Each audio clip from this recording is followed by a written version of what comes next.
ሰላም ጤና ይስጥልን ክቡራን የዩቲዩብ ቤተሰቦች፣ የሰዓቱን አጫጭር መረጃዎች እየቀርብ ያለው እስከ ፍጻሜው አብራችሁን ቆዩ።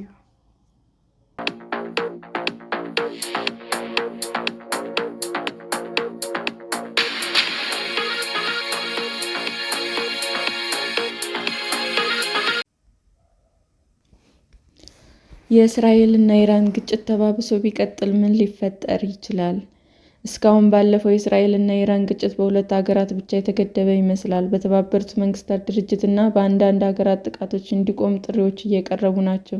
ይሁን እንጂ እነዚህ ጥሪዎች ሰሚ ቢያጡስ? ግጭቱ ተባብሶና ተስፋፍቶ ቢቀጥል ምን ይፈጠራል የሚለው እስቲ እንመልከት።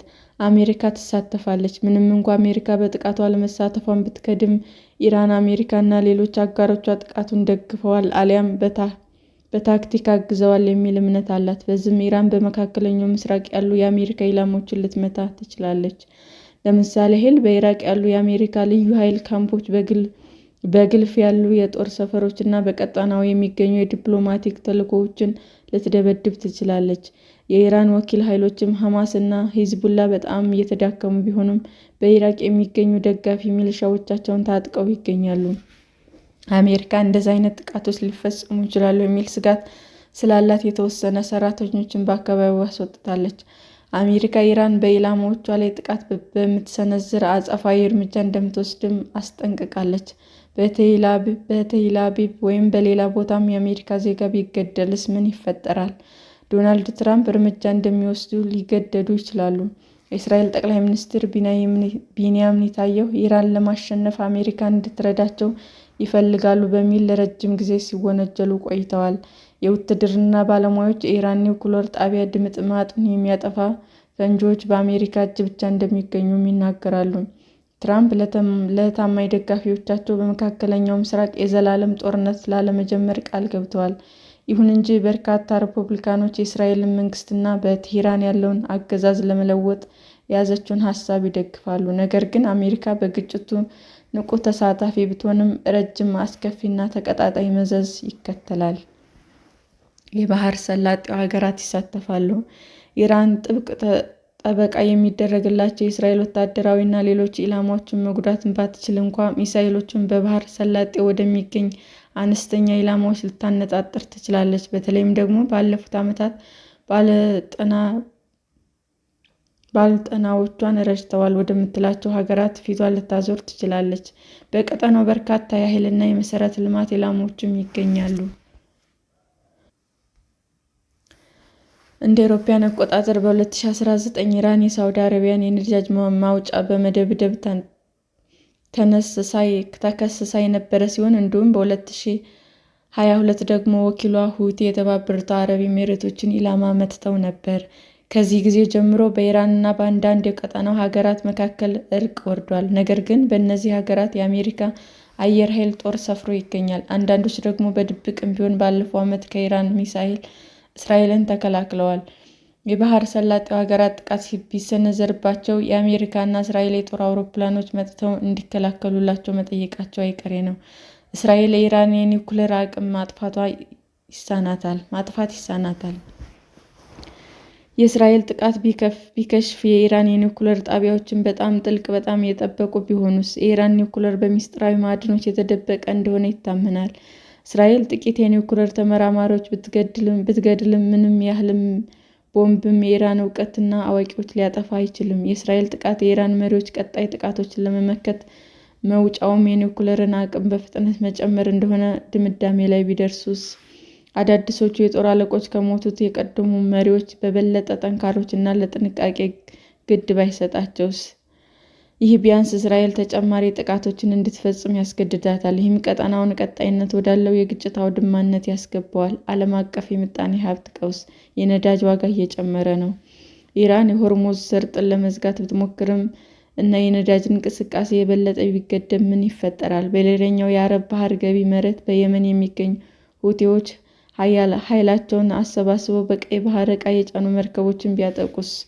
ሁቲዎች የኢራን ቀሪ ወኪሎች ተብለው የሚጠሩ ሲሆን ያልተጠበቁ እና ከፍተኛ ጥቃቶችን በማድረስ ይታወቃሉ። በመላው ዓለም በርካታ ሀገራትን በኑሮ ውድነት ቀውስ እየተናጡ ነው። የነዳጅ ላይ ዋጋ መጨመር በትራምፕ ታሪፍ ምክንያት አስቀድሞ ጫና በደረሰበት የዓለም ምጣኔ ሀብት ላይ የዋጋ ግሽበትን ከፍ ያደርጋል። የነዳጅ ዋጋ ከጨመረ ሊጠቀሙ የሚችሉት አንድ ሰው መኖራቸውን መዘንጋት የለብንም። ከእነዚህ መካከል አንዱ የሩሲያው ፕሬዝዳንት ቭላዲሚር ፑቲን ናቸው።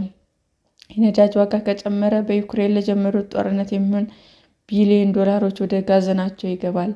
የኢራን አገዛዝ ወድቆ መንበሩ ባዶ ይሆናል። እስራኤል የኢራን እስላማዊ አብዮታዊ መንግስት ለማፍረስ ለዘመናት የያዘችውን ውጥን ቢሰምር ምን ይፈጠራል? ኔታንያሁ የመጀመሪያው ዓላማቸው የኢራን ኒውክሌር አቅም ማውደም እንደሆነ ይነገራል። ነገር ግን ከቀናት በፊት በሰጡት መግለጫ ትልቁ ዓላማቸው የአገዛዙ ለውጥ መሆኑን ተናግረዋል። ጥቃቱን የፈጸሙት አረመኔና ጨካኙ ካሉት አገዛዝ ኩሩ የኢራን ሕዝብ ነፃነትን የምትቀናጅበት መንገድ እየጠረገ ነው ብለዋል። የኢራን መንግስት መጣል ለአንዳንድ ክልሎች በተለይም ለእስራኤላውያን ሳቢ ነው። ነገር ግን ምን ውጥንቅጥ ጥሎ ያልፍ? ምን ያልተጠበቁ ውጤቶች ሊኖሩ ይችላሉ? በኢራን የእርስ በርስ ግጭት ምን ሊመስል ይችላል?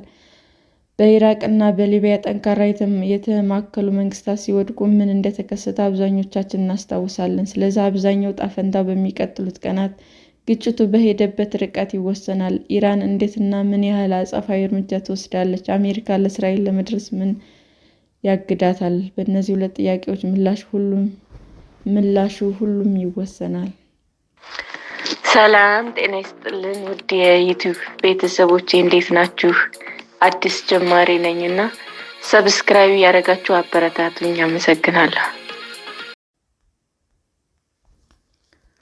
የእስራኤል ጦር 9 የኢራን የኒውክሌር ሳይንቲስቶችን መግደሉን አስታወቀ። የእስራኤል መከላከያ ኃይል 9 የኢራን የኒውክሌር ሳይንቲስቶችና ባለሙያዎችን ገድያለሁ አለ። ጦሩ ሐሙስ ለአርብ አጥቢያ በፈጸመው ተከታታይ ጥቃት የገደላቸው የኒውክሌር ሳይንቲስቶች 6 ናቸው ብሎ ነበር። አሁን እስራኤል በዚህ ጥቃት የገደለቻቸው 9 መሆናቸውን አስታውቃለች። ከተገደሉት መካከል የኒውክሌር ሳይንቲስት ፍራይዱን አባሲ አንዱ ሲሆኑ በአውሮፓውያን 2011 እስከ 2013 ድረስ የሀገሪቱ የአቶሚክ ኢነርጂ ድርጅት ኃላፊ ነበሩ። ፍራይድን አባስ ለኢራን የኒውክሌር ማበልጸጊያ አንበሳውን ድርሻ እንደተጫወቱ ይነገርላቸዋል። ከእሳቸው በተጨማሪ በቴህራን የሚገኘው የኢስላሚክ አዛዥ የዩኒቨርሲቲ ፕሬዝዳንት ማህዲ ቴህራንች፣ የሻሃዲ በህሽቲ ዩኒቨርሲቲ የኒውክሌር ኢንጂነሪንግ ኃላፊ አብዱል ሐሚድ ሚኑሽር፣ በዙ ዩኒቨርሲቲ የኒውክሌር ኢንጂነሪንግ ፕሮፌሰር አህመድ ረዛ ዞልፋጋሪ እና በተመሳሳይ ዩኒቨርሲቲ የኒውክሌር ፕሮፌሰር የሆኑት አሚር ሁሴን ፈቂ ተጠቅሰዋል። በተጨማሪም የእስራኤል ወታደር ባለስልጣናት በጥቃቶቹ የኢሱፍና ናታንዣ የኒውክሌር ጣቢያዎች ከፍተኛ ጉዳት እንደደረሰባቸው ሮይተርስ ዘግቧል። ባለስልጣናቱ በኢራን 150 በላይ ኢላማዎች ጥቃት እንደተፈጸመባቸው ሮይተርስ አስፍሯል። ኢራን ወደ እስራኤል ያስወነጨፈቻቸው በርካታ ሰው አልባ አውሮፕላኖች ወይም ድሮኖች እና ሚሳኤሎች ከሽፈዋል ሲል ባለስልጣናቱ መናገራቸውን ዘግቧል። ሚሳኤሎች መወንጨፍ ካላቆሙ ቴህራን ትቃጠላለች ሲሉ የእስራኤል መከላከያ ሚኒስትር አስጠነቀቁ።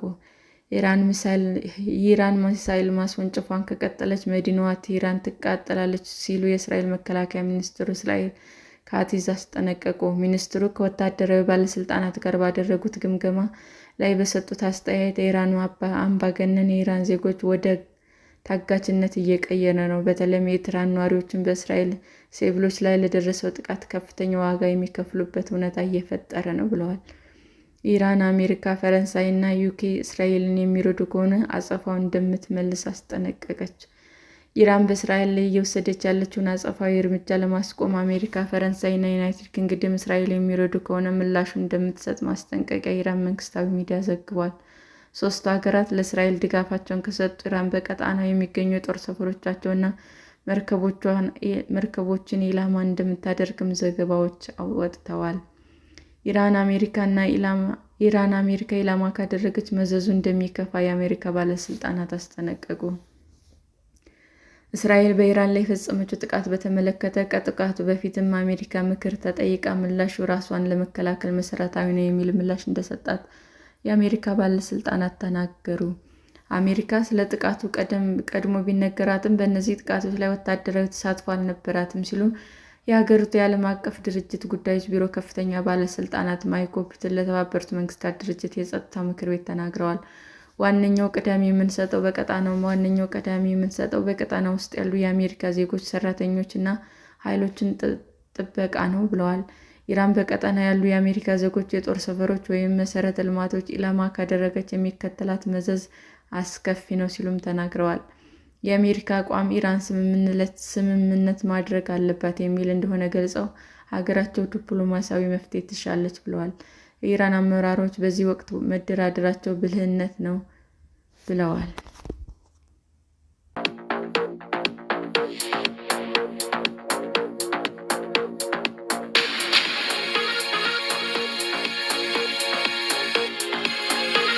ክቡራን የዩቲዩብ አድማጮቻችን ለሰዓቱ ያቀረብኩላችሁ አጫጭር መረጃዎች ይህንን ይመስል ነበር። በሌላ መረጃ እስክንገናኝ ሼር፣ ላይክ፣ ሰብስክራይብ እንዲሁም ቢቀርብልን የምትሉት መረጃ ካለ ኮሜንት እያደረጋችሁ ቸር ቆዩን።